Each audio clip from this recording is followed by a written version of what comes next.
Howdy, welcome back to the shop. This morning's still rainy and nasty outside. We're not going to go outside and play today. So I've got a few little projects I need to wrap up here. One of them is I need to work on my chicken sticks a little bit. I built these chicken sticks, I don't know how long ago, several years ago. They're for pushing mostly plywood and other flat stock through the table saw. Keeps your fingers up out of the saw. It's kind of better to go home at the end of the day with all of your fingers, at least the factory issued ones. So anyway, we'll kind of move in a little bit closer and I'll show you what I'm talking about on my chicken sticks.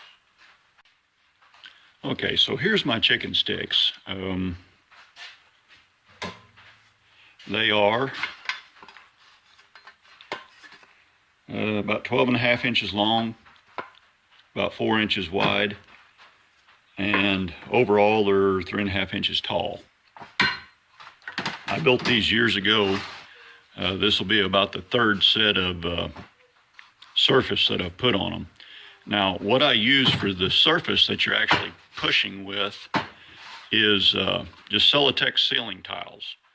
It works good. Obviously, if it's Celotex ceiling tiles, it's not going to hurt a thing if the blade hits it. And these started off a 1/2 inch thick, and you can see, I've wore them down and wore them down and wore them down and wore them down. So what I do when they get really chewed up bad is I just stick them up again to belt sander and knock the high spots off of them. And, now you've got another flat surface. Now the Celotex grabs your work pretty good, actually. It on, big flat pieces of plywood, like if you're cutting dados, or even just ripping off pieces of plywood, these grab, believe it or not, these grab the plywood pretty good. Now I am making a slight improvement. Blowed the hole out there when I was drilling it, but I'm going to put a dowel rod plumb through here that will protrude through the base of it, 1/4 of an inch, something like that. That way I can catch the back of my workpiece a little bit easier. I don't have to shove down so hard. I drilled that 23/64, and I will put a 3/8 dowel rod through that 23/64 hole. It'll be a good tight fit, that way it don't fall out. Now, I'm not going to glue the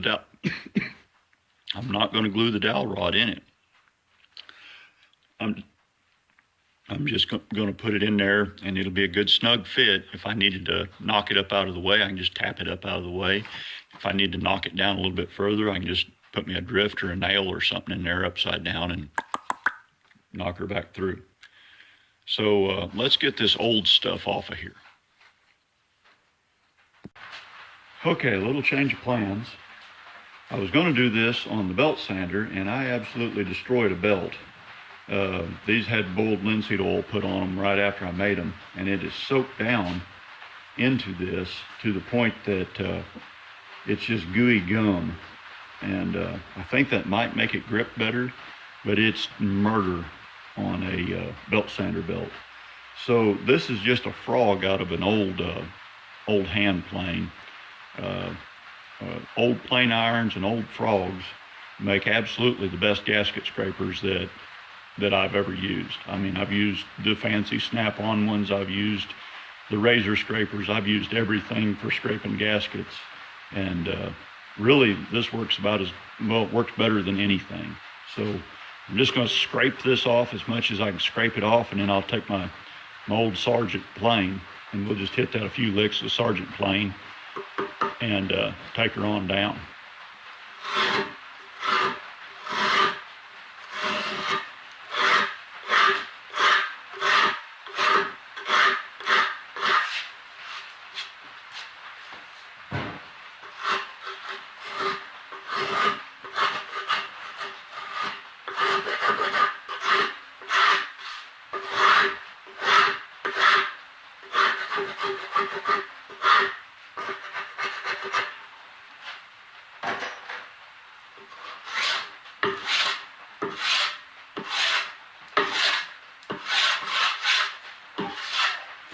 I'm not doing this really to flatten it.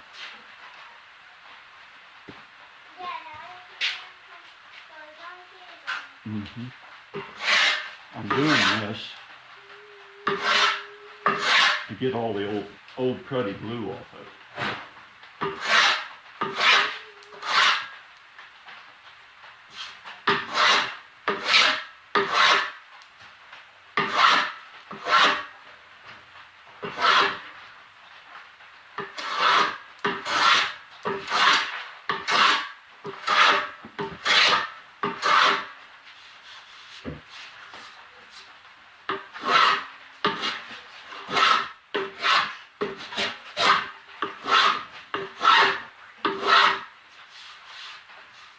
Well, that's about as much as I can get off of it. I might dress it a little bit more in the belt sander and rough it up, but we're about ready for the next step.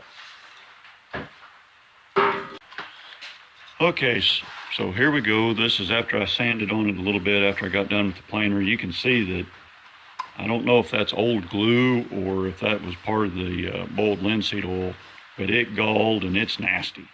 I think glue will stick to it. It's a lot rougher than the camera actually shows. So I'm just going to use a little bit of Titebond wood glue, and I'm going to give this a very liberal layer of glue. And I've got my Celotex pieces cut. Like I said, these are just old ceiling tiles. So I've got them cut roughly to size, and I'm going to give the back side of this a really liberal coat too. And we'll just stick them together and bang. And we'll probably put a clamp on it or maybe wrap it up in black tape or something. Stick the two of them together like that. Well, stick the two of them together and probably wrap it up in black tape or maybe a couple of clamps or something. Just keep them flat enough that the glue will dry. See you in a minute. I'll get this glue smeared out, reset the camera, and be back. Okay, so let's get some glue smeared out on this.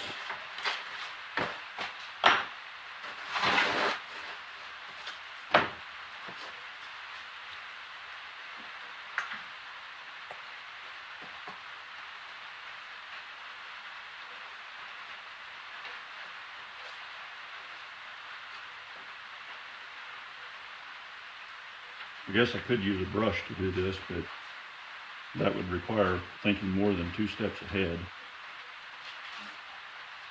Make sure I'm getting the edges good here.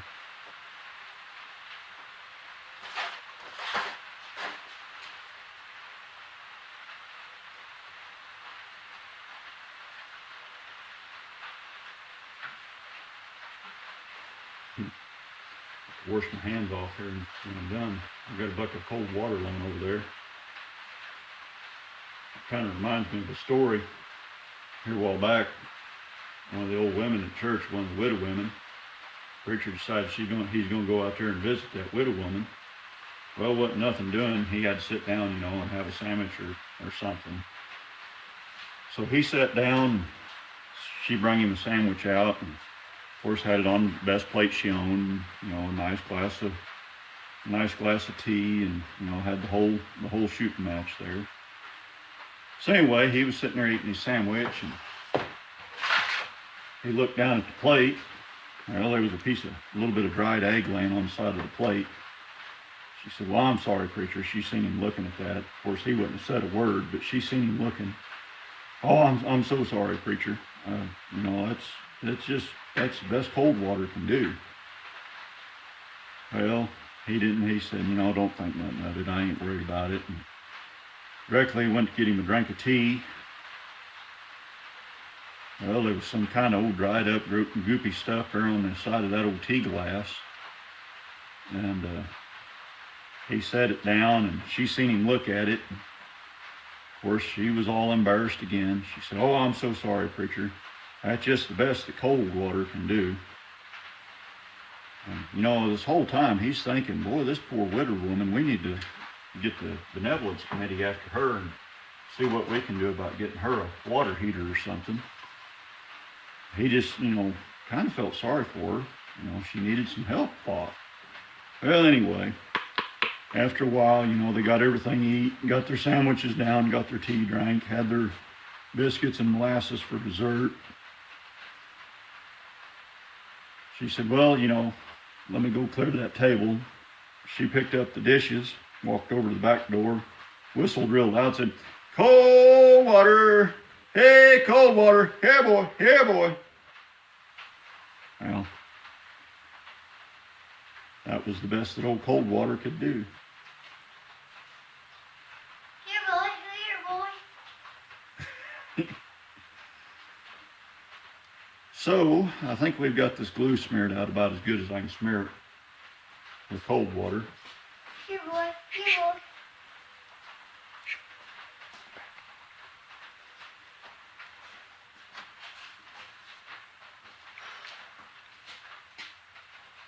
So we'll put this together, kind of stand them up like that.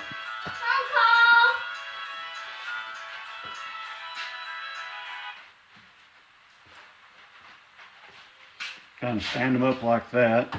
Ignore the phone call that we just got.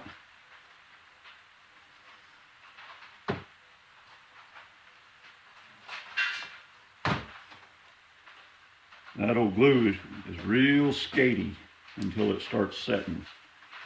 So I like using some black tape or something like that when I'm doing projects like this. You kind of halfway line everything up.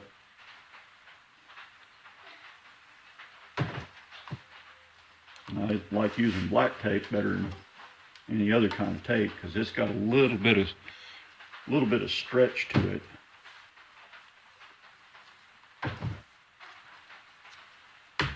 And as it springs back, it'll help keep everything lined up.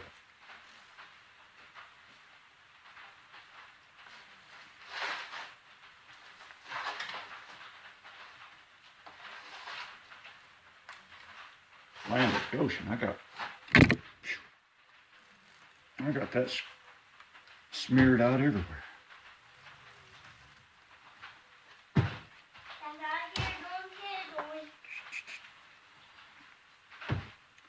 So we'll get this lined up, get this lined up. Okay, that's about right. So there we go. I mean, there's glue everywhere and it looks like heck, but that'll do. After this glue all dries, then I'll take it back out of the tape there and I'll sand off the white part of that Celotex, the painted part, you know, down in the very end of it here. I'll sand off that painted part, run a drill bit through it, drill a hole out, and we'll put some dowel pins in there. So, there we go.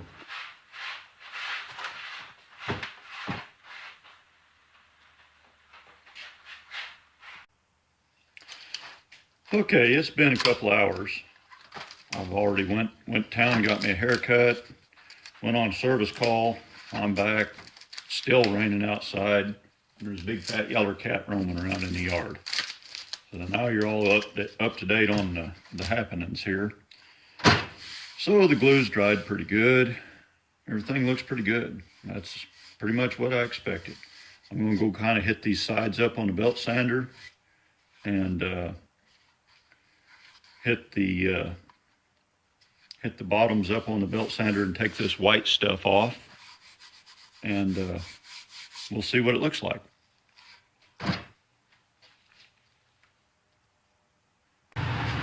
Okay, so we're over here, got the belt sander set here. I've got my little makeshift dust collection system running in the background. You can probably hear it roaring like crap.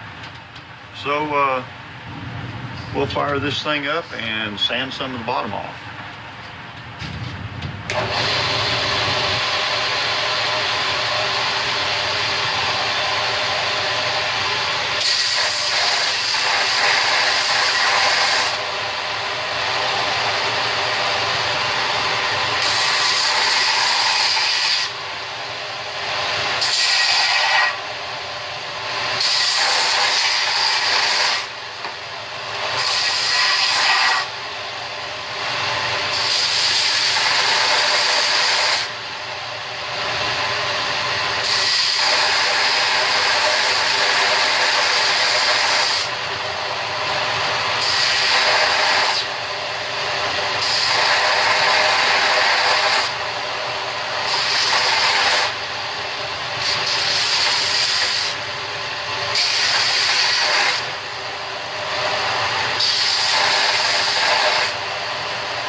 see that belt is absolutely destructilated. But anyway, now these don't have to be perfect. They don't have to be dead flat. Doesn't matter. You're going to run over it with a table saw anyway.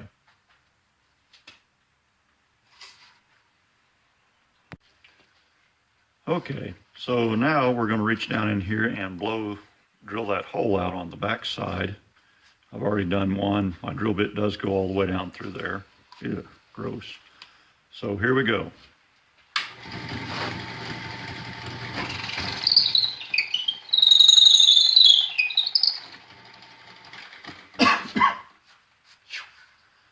That old Celotex dust really gets in your throat and in your lungs, or not probably in your lungs, but in your nose and in your throat.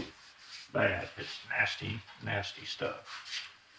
So here's what I was talking about on the dowel rod going down in there.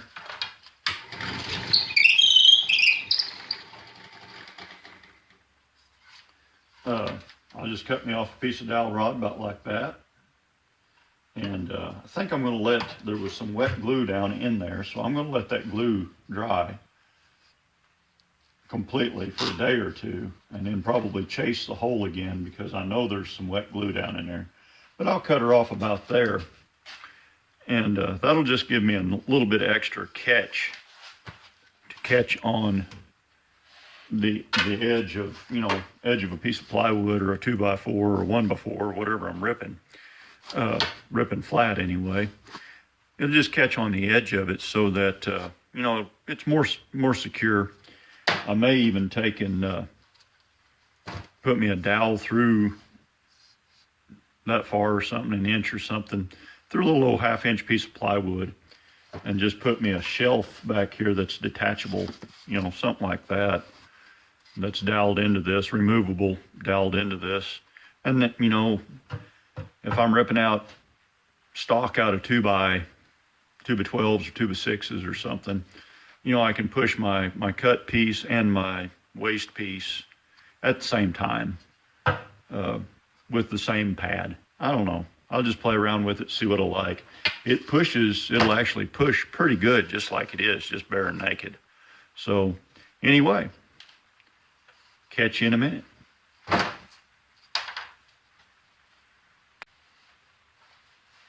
Well, thank you all for watching. If you stuck around this long, then I reckon you probably made it about to the end.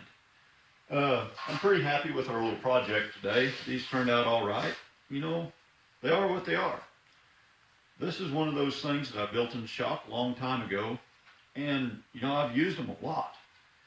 And yes, I know that Craig makes a really nice product that is a push block, same as those. And I've made D-shaped ones that, kind of copy of a saw handle to push stuff through with. And sometimes I'll just pick up a stick, break it over my knee, and use that for a chicken stick. It don't matter. The important thing is you don't do nothing stupid like stick your finger in a table saw. It will cut it off. They cut wide. They cut deep. They cut both ways. So, it's kind of nice to make your own stuff. Don't spend 40 or 50 or 20 or $5 on something that you can make in a half an hour on a rainy afternoon on your own out of stuff that was laying in the floor that you're tripping over anyway. So anyway, that's all the advice I got for you for free today. Y'all have a good day. You have a safe trip home, and watch for deer.